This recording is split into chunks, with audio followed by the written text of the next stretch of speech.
My brothers and sisters in Christ, today's readings deal with the temple area and the sanctity of it. The first reading we hear of the restoration of the altar after the Maccabean revolt. The foundations of Hanukkah are laid in today's first reading. These 8 days are the origin of that holy celebration for the Jewish people.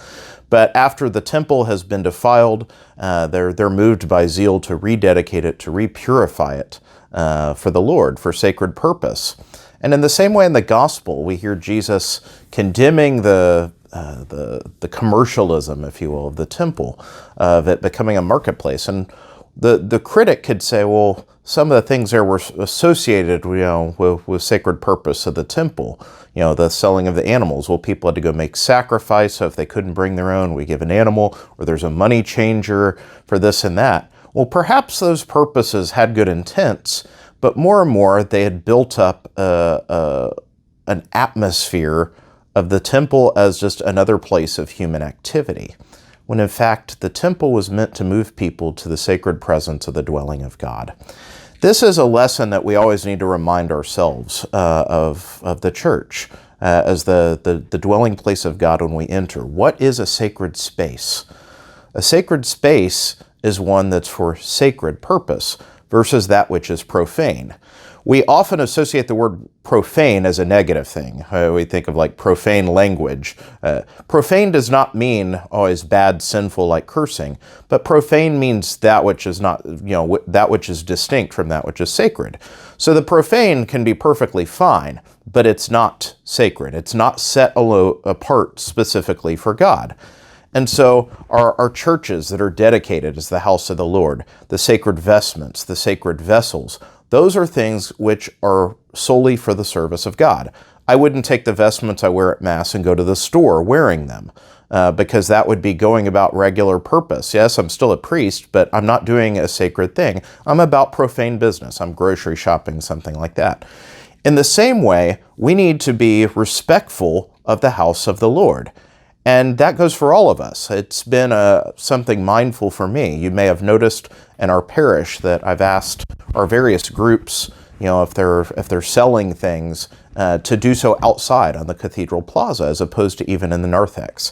Is it because I don't like those groups? Of course not. They're wonderful things.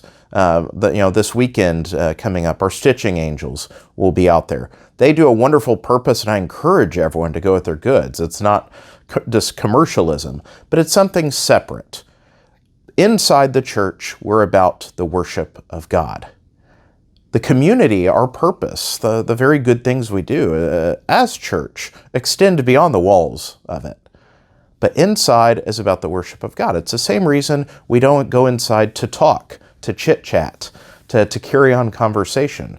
In fact, we shouldn't do that inside the church itself, because inside that space is for prayer and for the worship of God. Outside the church, we should do all those things. Those are wonderful things. And so, we need to be mindful of that which is set apart for God.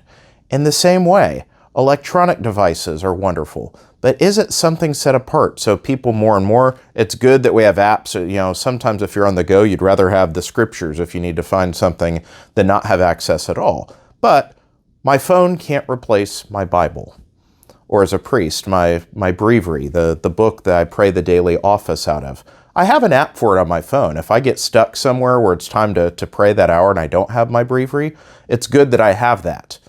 But the other times I need the book. Why? Because it is set apart for sacred purpose. I don't use that book for anything but the worship of God. I don't use it to talk to friends, to read the news, to do other things. And so we should constantly examine that which is sacred in our lives, that which is set apart for holy purpose, because there needs to be great reverence for the sacred. Our church, the holy items we have, those items which get blessed. A blessed item is set apart. That's when we bless it. We don't bless your breakfast cereal. That's for your eating. Now we can pray grace over a meal, but we bless a rosary. We bless a statue. That's something that's for sacred purpose, to be used for the prayer of God. So all I'm saying today is it's every once in a while, it's important to check ourselves. How are we dealing with that balance between the sacred and the profane? Both are parts of our lives, But we need to make sure we know that which is sacred, that which is set apart for sacred purpose, and have reverence for it. That way, the fruits we gain out of our use of sacred items and spaces can then carry out for us to live in holiness in those tasks which are profane. And that is how we take the gospel out into the world. May God bless you all.